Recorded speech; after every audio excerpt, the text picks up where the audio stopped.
Right, Junior's case study. So today we're going to be looking beyond the barking. Um, and Junior is a fantastic example of why behaviour isn't always what it first appears to be. So when Junior first came to me, concern seemed fairly straightforward, to be honest. Like, he was barking at unfamiliar dogs, he could react from a considerable distance, and if he was off the lead, he'd often run towards the other dog, barking its head off, although he never actually attacked them. So on paper, it looked like a fairly typical reactive dog, but behaviour is never just about behaviour. To be honest, the more information I gathered on Junior, the more that these layers started appearing. So as we can see from his original behaviour report, Junior was rescued from Greece after being found abandoned on a rubbish tip with his siblings, before spending time in a rescue environment. And interestingly, there was no significant concerns around other dogs whilst he was living there. So he came into his new home as a bit of a whirlwind, lots of energy, a little possessive around food and toys, very environmentally aware.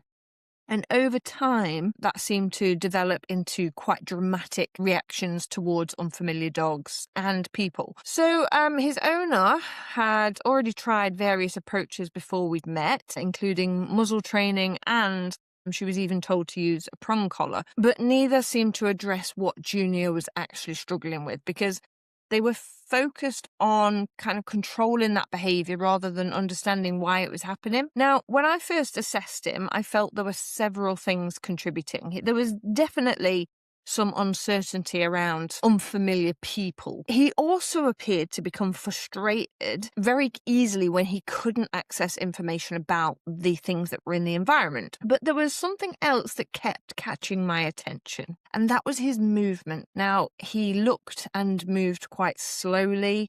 He appeared to be quite stiff, almost as though moving wasn't particularly comfortable for him. Pain doesn't create behaviour like out of nowhere, but discomfort can absolutely lower a dog's threshold for coping. If, like, walking, turning, or simply holding themselves comfortably requires more effort, the nervous system often has fewer resources available for dealing with that stress, okay? So it's another reason why I always encourage people not to assume it's purely behavioural. Like, the body and the brain are constantly talking to each other. Now, because Junior has done the retreat, as we continued working together and the days that we spent together training in person, another piece of the puzzle became much clearer. Now, initially, as I said, it was very apparent that Junior was quite wary of all of us when he first arrived. Perfectly understandable. New environment, new distractions, quite close triggers. And ultimately, I had to communicate with his owner. So from his perspective, I was asking quite a lot of him. Okay. But instead of forcing the interactions, what I chose to do is to simply give him the opportunity to make his own decisions.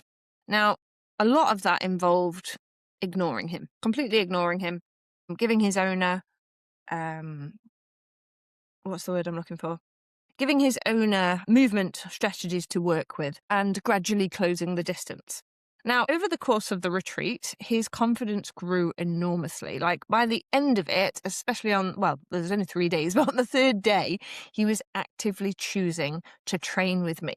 He was happily taking food directly from my hand. He was working around the other dogs. He was ignoring the other people. He was relaxing more and more in situations that would have previously been more difficult for him.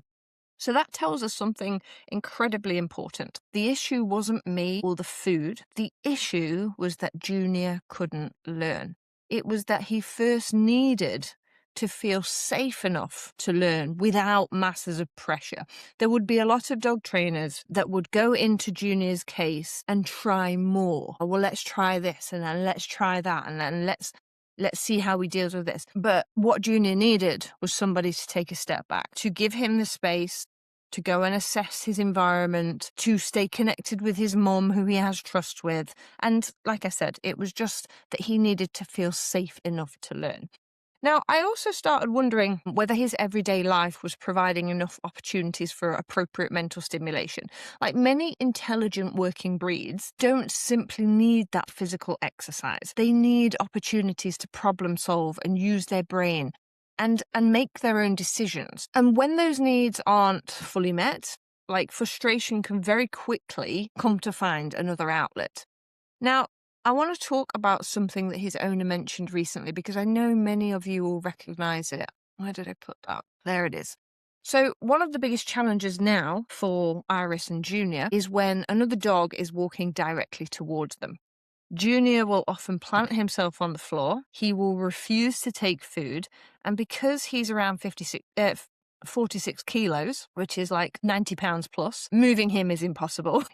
Trying to move a dog that's planted themselves and gone. And eventually the other dog gets too close, and that's where he's reacting. Now, that's actually a really useful piece of information because many people might see the planting as like a calming behavior, but I don't. To me, Junior in that moment has already become stuck. He's no longer actively learning. He is fixated. His nervous system is beginning to shut down his ability to be able to engage with his owner, and food loses all value. Movement becomes difficult. Attention narrows completely onto that approaching dog. Now, by this point, if you have a dog like this, asking for obedience is often unrealistic because, like I said, emotionally, they're already preparing for this encounter. So rather than waiting until a dog gets to the point where they plant themselves, I'd actually want to be intervening much earlier. Like, can we create distance before he decides to park himself? Are we working in the right sort of locations to reduce the frequency of that happening? Can we change direction? Can we step behind a parked car? Can we arc away instead of heading straight forward? Can we use the environment before his brain becomes completely occupied by the trigger? You should know by now that distance isn't failure, it's information, and it tells us where our dogs are still capable of learning. So if we're consistently waiting until Junior is refusing food and gluing himself to the floor, we probably aren't working within a threshold that he can deal with. Now, the goal isn't to really win those situations, it's to just stop arriving there in the first place. So Junior, as I said, has made some fantastic progress.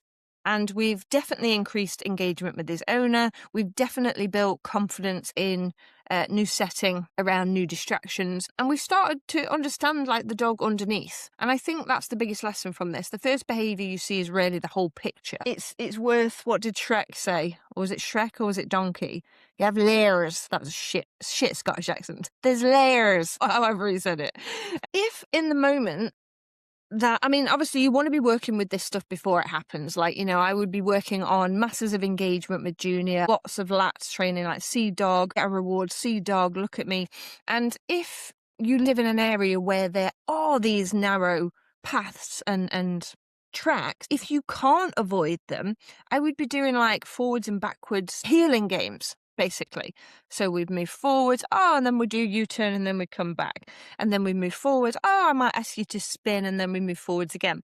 And by creating that variation within the healing, we can increase the dog's engagement, because ultimately when a dog plants themselves like this, often what I find is that they actually want to get access to the other dog. Junior has already provided us with this information previously, because when he's been off the lead and he's seen a dog, he's run over to them, not attacked them, just wanted to be in close proximity before he's come back. So we know that the trigger of the other dog is something that Junior wants access to. So if we want to override that, I personally do select areas for your integrations with other dogs. You could either put a cue on it, it could be in a specific environment, it could be with a specific set of dogs, because they get to know where they can kind of do this. So that balances out. He's getting his socialization, he's getting his interactions, that's his happy place. When we're out and about, we then build that neutrality. It's no, it's nothing to do with us. The short lead, the areas you walk, and the distances you take, the engagement that you provide should all communicate to the dog. Obviously, they don't know that we're working on neutrality, but they should all say to the dogs, no, that space there is for this, and this space here is for that. So yeah, I would say increase the level of engagement that you're providing for your dog, because ultimately what a dog wants when they're getting frustrated to be able to get access to another dog is that social time. It's that interactions with their own species. It's that sniffing around together. It's maybe the chase you, chase me game. It's maybe bitey face game. It could be barges and shoves and stuff like that. So you need to be incorporating that into your engagement. Okay, think about what your dog would get from interacting with another dog and start providing it for them. So thank you to Iris and Junior for providing this week's case study. I hope it's been useful. I think I've said everything I need to say. If you've got any questions on it, please feel free to ask, and I'll leave that one there.